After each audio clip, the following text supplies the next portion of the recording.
Hi guys, I'm back. Today I'm going to read 2 Kings 7 to 12, Proverbs 21, and Psalm 145. Let's get started.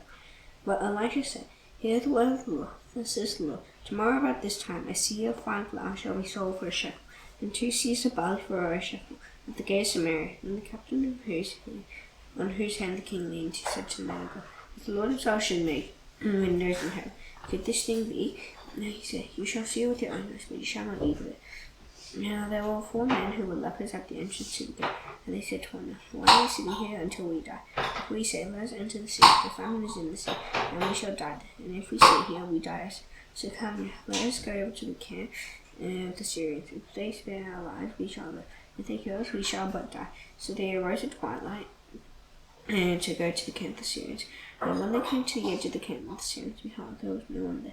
The Lord had made the army of the Syrians hear the sound of chariots and horses, the sound of a great army, so that they said to one another, The king of Israel has hired against us, the kings of Achilas and the kings of Egypt to come against us. So they fled away in the twilight and abandoned their tents, their horses and their donkeys, leaving the camp as it was, and fled for their life. And when these lepers came to the edge of the camp, they went into a tent and ate and drank, and they carried off silver and gold, and clothing and went and hid them. And they came back and entered another tent, and carried off things from it, and went and hid them. And they said to one another, Not doing right, this day is a day of good news. If you sign a loan to the warning light, punishment will overtake us. Now therefore come, let us go and tell the king's household. So they came and called to the gatekeepers of the sea and told them. We came to the camp of the Syrians, and behold, there was no one to be seen or heard there, nothing but the horses tied and the donkeys tied and the tents as they were. And the gatekeepers called, and they were told within the king's house. And the king rose in the night and said to his servants, Now tell them what the sinners of the people. They are knowing hungry or hunger. Therefore they had gone out of the camp to hide themselves in the open country, thinking, When they come out of the sea, we shall take them alive and get into the sea. And one of his servants said, Let some men take 5 of the remaining horses, seeing that those who are left here will fare like the whole multitude of Israel who have already perished. Let them send and see. So they took 2 horsemen, and the king sent them after the army of the Syrians, saying, Go and see. So they went after them as far as the Jordan, and behold, all the way was loaded with guns and equipment. The Syrians took them in their haste. And the messengers returned and told the king. When the people went out in front of the camp of the Syrians, the seah of fine flour was sold for a shekel, and then 2 seahs of barley for a shekel, according to the word of the Lord. And the king had appointed the captain on whose hand he leaned to have charge of the gate. And the people trampled him in the king, so that he died, as the man of God had said. And the king came down to him. But when the man of God said to him, 2 seahs of barley shall be sold for a shekel, and a seah of fine flour for a shekel.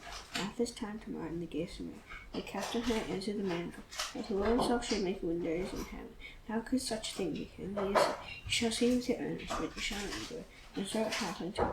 And the people trembled him in the gate, and he died. And Elisha had said to him, Whose son he is restored to life. Rise and depart with your household, and sojourn there in the tent. The Lord has called for them, and it will come upon the land for 7 years. So the woman arose and did according to the word of the man of God. She went to her household and sojourned in the land of the for 7 years. At the end of the 7 years, when the woman returned to the land of Philistines, she went to appeal to the king of the house and her. Now the king was talking with Gehazi, the servant of the man of God, saying, Tell me of the great things that Elisha has done. And while he was telling the king how Elisha restored the dead to life, now the woman whose son he had restored to life appeared to the king in the house of Hill. And Gehazi said, My lord the king, here's the woman, and here's the son whom Elisha restored to life. And when the king asked the woman, she told him. And the king appointed an official for saying, Restore all thou hast, together with all the produce of the field from the day that she left the land until now. Now Elisha came to Damascus, Ben-Hadad the king of Syria was sick. And when it was told him, the man of God had come here, the king said to Hazael, Take a present and with you and go and meet the man of God. And inquire the Lord to him, saying, Shall I recover from the sickness? So Hazael went to meet him, and took a present with him, and all kinds of goods of Damascus, 40 camels loads. And when he came and stood before Hazael, your son Ben-Hadad the king of Syria has sent me to say, Shall I recover from the sickness? And Elisha said to Satan, You shall certainly recover, but the Lord has shown me that he shall certainly die. And he answered steadily until he was embarrassed, and the man of God wept. And Hazael said, Why did my Lord weep? He answered, Because I know the evil that you will do to the people of Israel. You set on fire their fortresses, and you will kill the young men with the sword, and dash in pieces their little ones, and rip open their bundles. And Hazael said, What is your son? who is but a dog, and he should do this great thing. Elisha answered, the Lord has shown me that you are to be king over Syria. And he departed from Elisha and came to his master. He said to him, what did Elisha say to you? He told me that you would celebrate with him. The next day he took the bread cloth and dipped it in water and spread it all over his face till he died. And Hazael became king of his place. In the 15th year of Joram, the son of Ahab, king of Israel. When Jehoshaphat was king of Judah, Jehoram, the son of Jehoshaphat, king of Judah, began to reign. He was 32 years old when he became king, and he reigned 8 years in Jerusalem. And he walked in the way of the kings of Israel, and as the house of Ahab had done. For the daughter of Ahab was the one. And he did what was evil in the sight of the Lord. If the Lord was not willing to destroy Judah for the sake of David his son, so he promised to give a lamb to him and to his sons forever. In his days, Abner revolted from the rule of Judah and set up a king of David. And Joram passed over to Zeb with all his chariots and raised by night. And he and his commanders struck the Edomites who were surrounding him, but his army fled home. So Edom revolted from the rule of Judah to this day, and Libnah revolted at the same time. Now the rest of the acts of Joram and all that he did, are they not written in the book of the Chronicles of the kings of Judah? So Joram fled with his fathers and was buried with his fathers in the city of David. And Ahaziah his son reigned in his place. In the 12th year of Joram, son of Ahab, king of Israel, Ahaziah, son of Jehoram, king of Judah, began to reign. Ahaziah was 22 years old when he began to reign, and he reigned 1 year in Jerusalem. His mother's name was Athaliah. She was a granddaughter of Omri, king of Israel. He also walked in the way of the house of Ahab and did what was evil in the sight of Israel, as the house of Ahab had done. But he was son-in-law to the house of Ahab. He went with Joram, the son of Ahab, to make war against Hazael, king of Syria, at Ramoth Gilead. And the Syrians winged Joram, and King Joram returned to be healed in Jezreel of the wounds that the Syrians had given him at Ramah, when he fought against Hazael, king of Syria. And Ahaziah, the son of Jehoram, king of Judah, went down to C.Jun, the son of Ahab, in Jezreel, because he was sick. And Elisha the prophet called one of the sons of the prophets and said to him, tie up your garments and take this flask of oil in your hand, and go to Ramoth Gilead. And when you arrive, look there for Jehu, son of Jehoshaphat, son of Nimshi, and go in and have him wise from his fellows, and lead him to an inner chamber. Then take the flask of oil and pour it on his head, and say, thus says the Lord, I am your king over Israel. And then open the door and flee, do not linger. So the young men, 7 of the prophet, went to Ramoth Gilead. And when he came, behold, the commanders of the army were in council. And he said, I have a word for you, O commander. And Jehu said, to which you wrestle? And he said, to you, O commander. So he arose and went into the house. And the young men poured the oil on his head, saying to him, thus says the Lord, the God of Israel, I am not you king over the people over Israel. And you shall strike down the house of Ahab with Malta, so that I may render in Jezebel the blood of my servants the prophets, and the blood of all the servants of the Lord. All the whole house of Ahab shall perish, and will cut off from Ahab every male bond or free in Israel. And I will make the house of Ahab like the house of Jeroboam the son of Nebat, and like the house of Baasha the son of Ahijah. And dogs shall eat Jezebel in the territory of Jezreel, and none shall bury her. And he opened the door and fled. When Jehu came out to his servants of his master, he said to him, it is all well. Why did this mad fellow come to you? And he said to him, you know the fellow and his daughter. And they said, this is not true. Tell us now. And he said, thus and so he spake to me, saying, thus is the Lord, I am not your king over Israel. And in haste every man of them took his garment and put it under him on the true steps, bare steps. And they blew the trumpet and proclaimed, Jehu is king.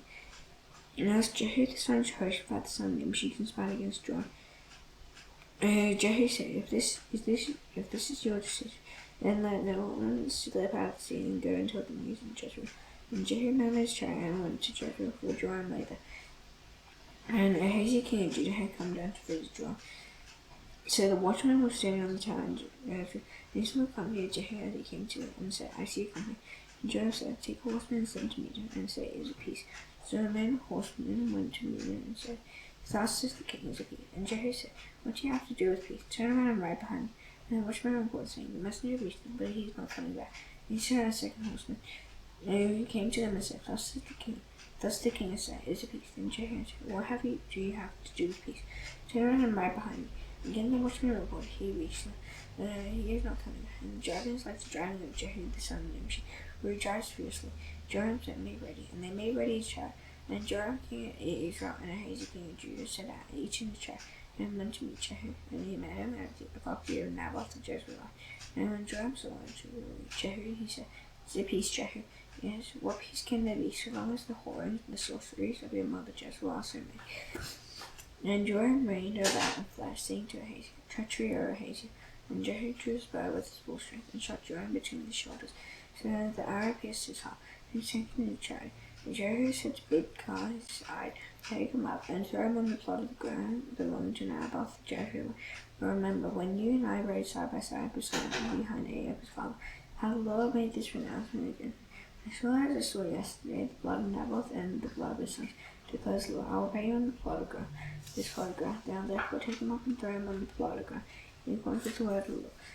When Ahaziah the king of Judah saw this, he fled in the direction of Beth-Haggan. Then Jehu pursued him and said, "Shoot her," and they shot him in the chariot at the ascent of Ger, which is by Ibleam, and he fled to Megiddo and died there. His son carried him in a chariot to Jerusalem, and buried him in a tomb with his fathers in the city of David. In the 11th year of Joram, son of Ahab, Ahaziah began to reign over Judah. And Jehu came to Jezebel heard of it, and she painted her eyes and adorned her head, and looked at the women. And as Jehu entered the gate, she said, "Is it peace to you, Jeremy, murderer of your master?" And he lifted up his face to the windows and said, "Who's on my side?" "Who?" "2 or 3, and just looked down at him. And he said, "Throw it down."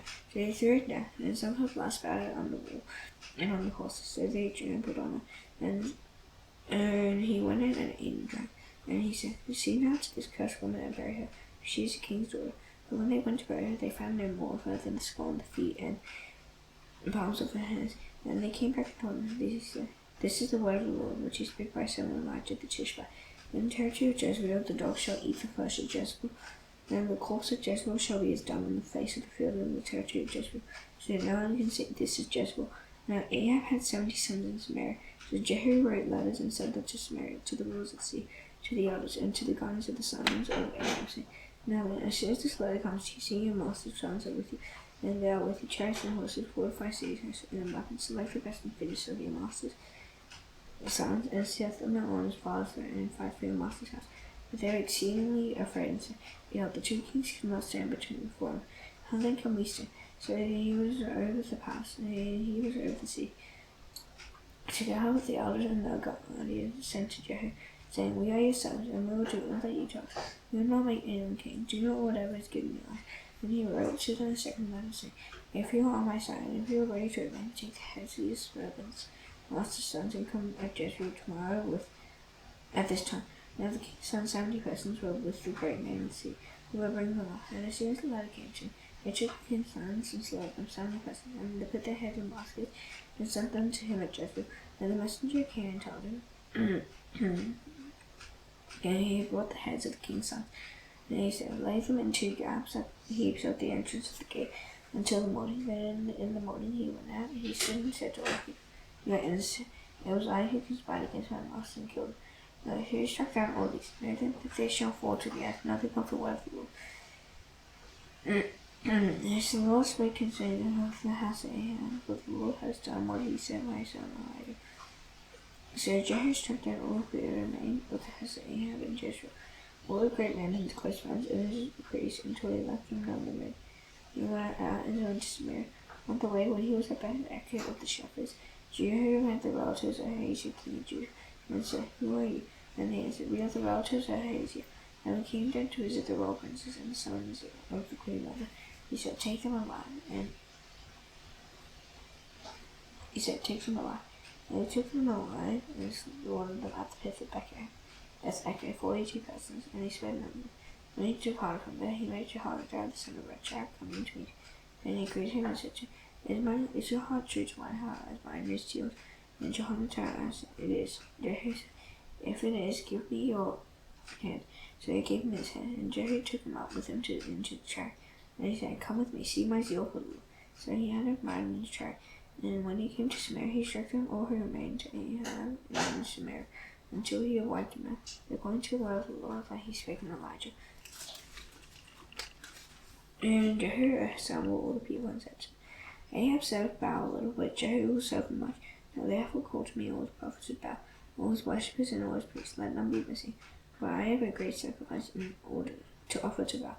Whoever is missing shall not live." But Jehu deal with a cunning in order to destroy Baal. Whoever is missing shall not live. Jehu dealt with cunning in order to destroy the worshippers of Baal. And Jehu ordered, "Sanctify yourself in the assembly for Baal. So they proclaimed, and Jehu sent throughout all of Israel. And all the worshippers of Baal came, so that there was not a man there who did not come.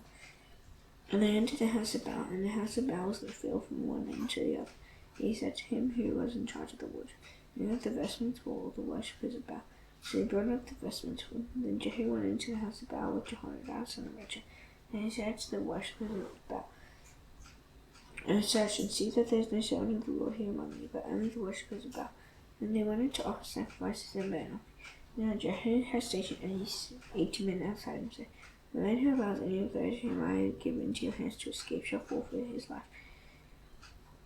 And as soon as he had made an end of offering the burnt offering, Jehu said to the guard and to the officers, "Go and strike them down, let not a man escape."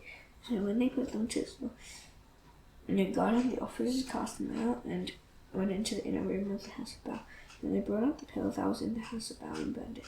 And they demolished the pillar of Baal and demolished the house of Baal. They made it a latrine to this day. Thus Jehu wiped out Baal from Israel.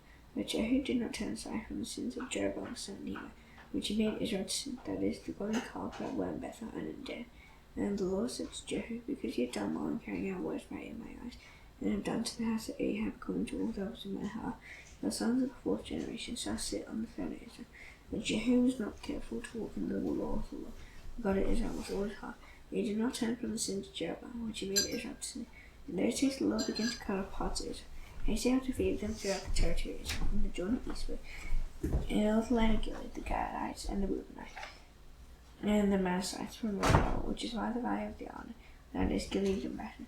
So the rest of the acts of Jehu and all the Egypt, and all that, are they not written in the book of the Chronicles of the kings of Israel? So Jehu slept with his fathers, and they buried him in Samaria. And Jehoahaz his son reigned in his place. The time that Jehu reigned over Israel in Samaria was 28 years. Now when Athaliah, the mother of Ahaziah, saw that her son was dead, she arose and destroyed all the royal family. But Jehoshua, the daughter of King Joram, sister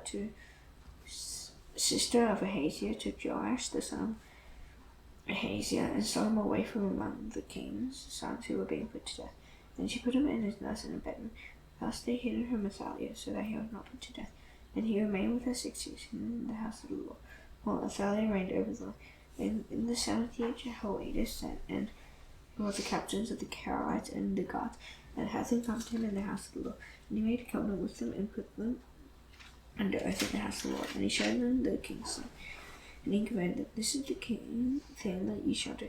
On the 3rd year, those who come off Judah on the Sabbath, and guard the king's house, shall guard the house, and the 2 divisions of you which come on Judean force on the Sabbath, and guard the house of the Lord on behalf of the king, shall surround the king, each with his weapons in his hand. And whoever approaches the ranks is to be put to death, even the king when he goes out and when he comes in." The captains did according to all that Jehoiada the priest commanded, and they each brought his men who were to go off Judah on the Sabbath, and those who were to come on Judah on the Sabbath. And he came to Jehoiada the priest, and the priest gave to the captains the spears and shields that had been King David's, which were in the house of the Lord.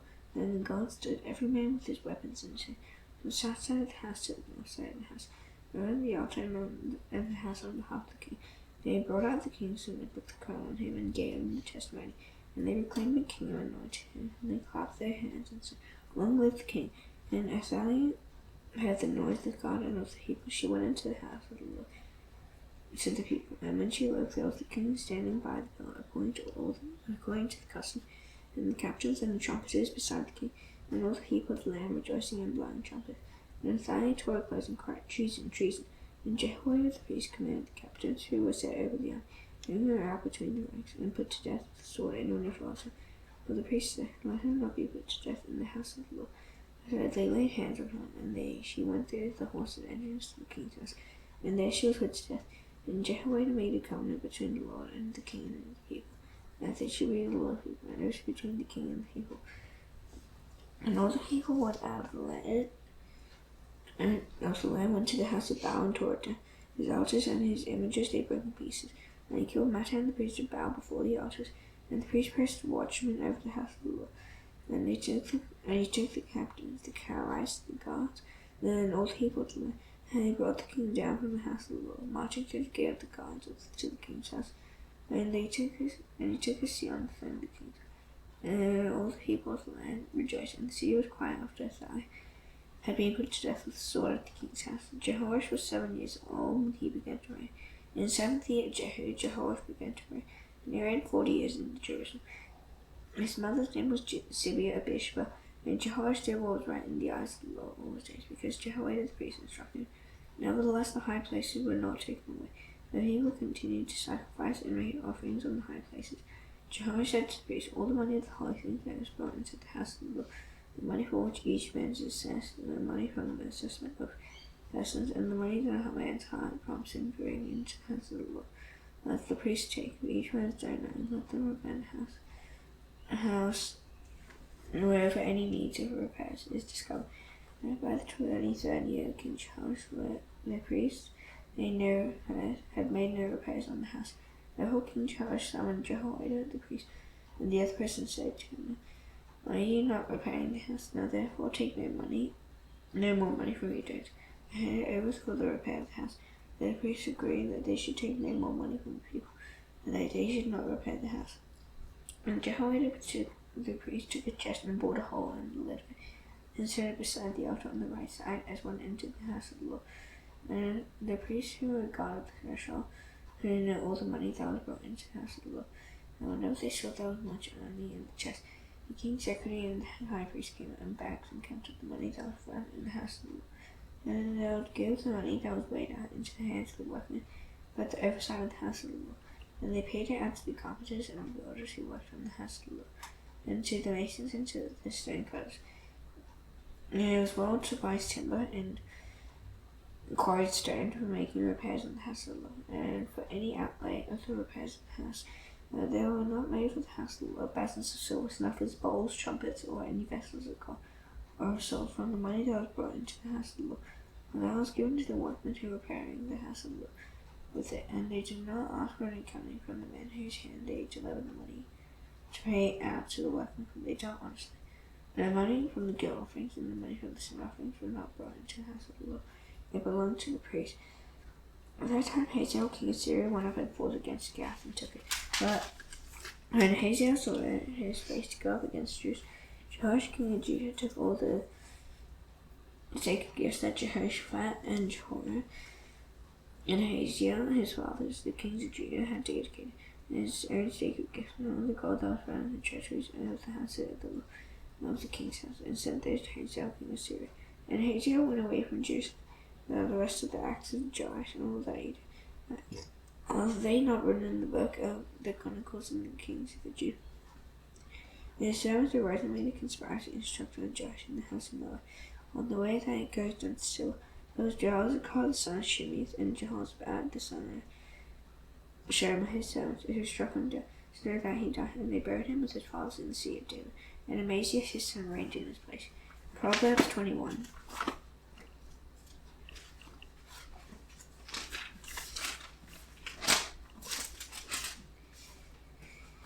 The king's heart is a stream forward in the hand of the Lord. He turns it wherever he will. Every way of a man is right in his own eyes, but the Lord weighs the heart. To do righteousness and justice is more acceptable to the Lord than sacrifice.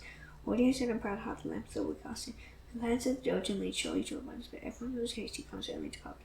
The getting of treasures by lying tongue is a fleeting rape and the snare of death.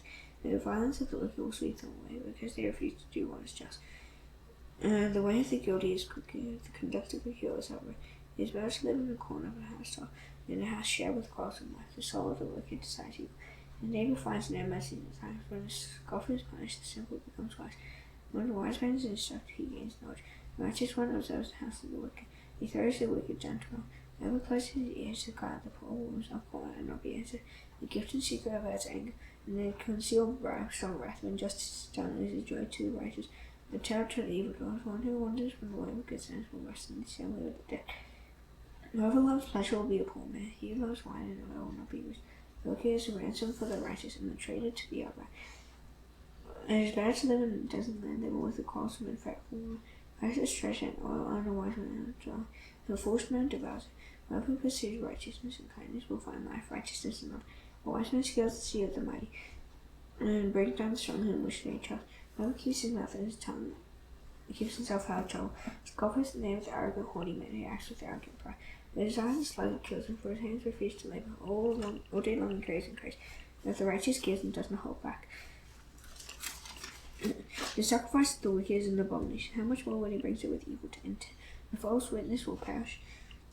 And the word of a man who hears will endure. A wicked man puts on a bold face. But the upright gives thought to his ways. No wisdom that answer, neither counsel can avail against the Lord. One was made ready for the day of battle, but the victory belongs to the Lord. Psalm 144. 45. I extol you, my God and King. I will bless your name forever and ever. Every day I will bless you and praise your name forever and ever. Great is the Lord, and greatly to be praised, and his greatness is unsearchable.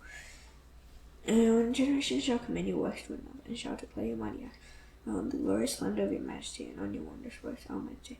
You shall speak of the might of your awesome deeds, and I will declare your greatness. They shall pour forth the fame of your abundant goodness. They shall sing aloud for your righteousness. The Lord is gracious and merciful, slow to anger and abounding in steadfast love. The Lord is good to all, and his mercy is over all that he has made. And all your works shall give thanks to you, and all your saints shall bless you. They shall speak of the glory of your kingdom, and tell you power, and make known to the children of man your mighty deeds. And the glorious splendor of your kingdom has an everlasting kingdom, and your dominion endures throughout all generations. The Lord is faithful in all his works, and kind in all his works. The Lord upholds all who are falling, and raises up all who are bowed down. The eyes of all look to you, and you give them their food in due season. You open your hand, you satisfy the desire of every living thing. The Lord is righteous in all his ways, and kind in all his works.